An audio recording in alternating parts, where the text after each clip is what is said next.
काही दिवसांपासून महाराष्ट्राच्या विधिमंडळामध्ये जिथं आम्ही सर्वजण समतेचा विचार, सामान्य लोकांचा विचार हा मांडत असतो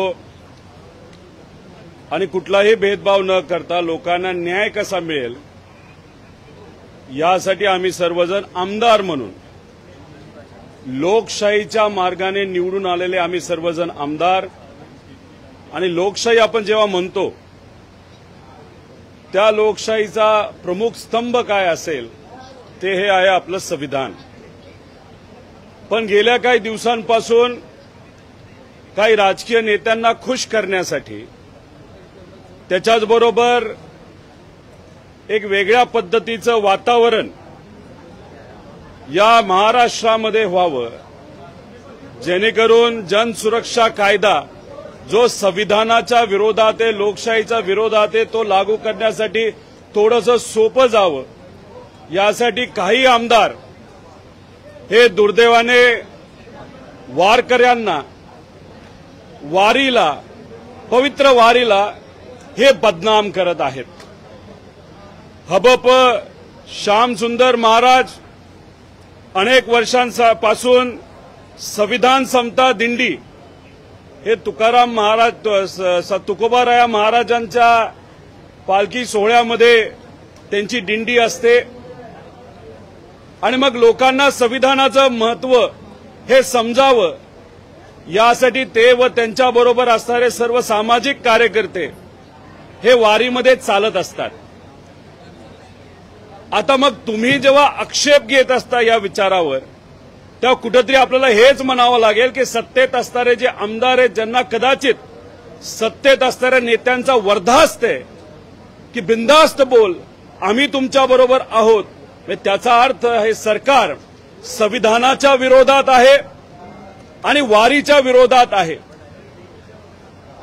काही आंब्यावर विश्वास असणारे जे नेते, तुम्ही समजून घ्या कोण नेते आहेत, ते जेव्हा तलवार घेऊन वारीमध्ये येतात तेव्हा त्याच्यावर तुम्हाला आक्षेप घेता येत नाही.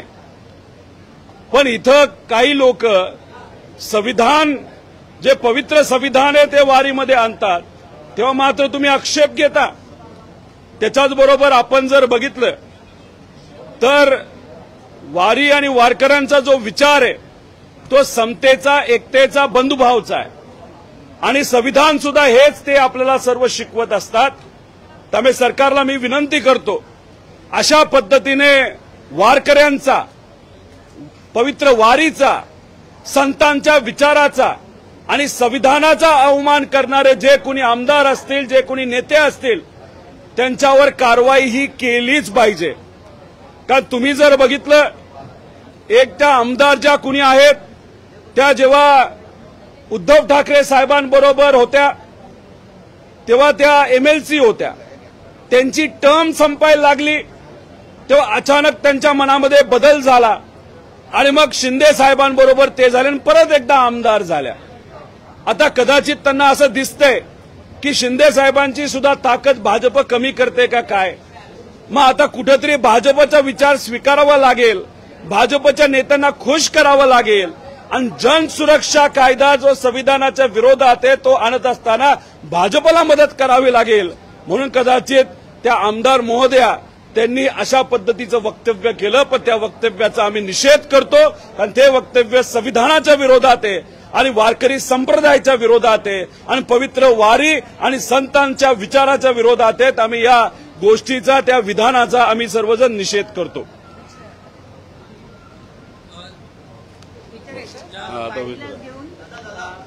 काल दोन मंत्री म्हणजे उपमुख्यमंत्री एकनाथ शिंदे आणि गिरीश महाजन हे दोघेही जण एकाच दिवशी पंढरपूरला गेले तिथलं नियोजन बघायला. यापूर्वी हे चित्र आपण काश्मीरमध्ये सुद्धा बघितलेलं होतं. चढाओढ आहे दिसून येते शिवसेना आणि भाजपमध्ये. नाही, 100% चढाओढ आहे. खरं तर अजितदादा का नाही गेला असाही प्रश्न आम्हाला पडतो. कारण का आमदारकीच्या बाबतीत ज्या ज्या मतदारसंघामध्ये ज्या ज्या पक्षाचे आमदार निवडून आलेले आहेत महायुतीतले, त्यांच्या विरोधात आत्तापासूनच म्हणजे 4 वर्षानंतर आमदारकी आहे, आत्तापासूनच विविध महायुतीतले पक्ष एक एक उमेदवार तयार करत आहेत. चढाओढ 100% आहे. आज ती पंढरपूरला चढाओढ आपल्या सर्वांना बघायला मिळाली आणि तशीच चढाओढ जेव्हा महाकुंभ हा नाशिकला होईल तिथं सुद्धा ती चढाओढ दिसणार आहे. एक तर निधीच्या बाबतीत असेल आणि श्रेयवादाच्या बाबतीत असेल.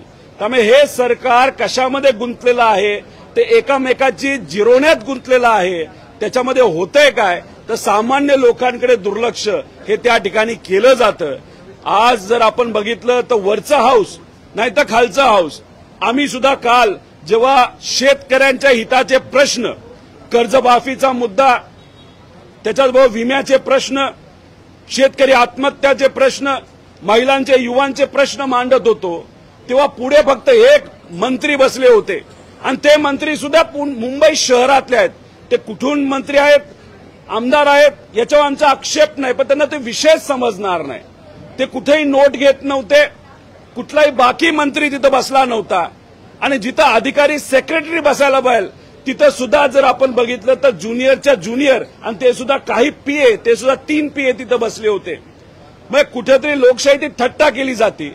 मग तुम्हाला काय पडलंय तर फक्त राजकारण पडलंय, एकामेकाची जिरवायचं पडलेलं आहे. हा नेता पुढे गेला तर त्याला ओढायचं आणि जेव्हा खऱ्या अर्थाने अधिवेशनामध्ये आम्ही जेव्हा मुद्दे मांडत असतो त्या मुद्द्यांकडे दुर्लक्ष या सरकारकडनं तिथं केलं जातंय.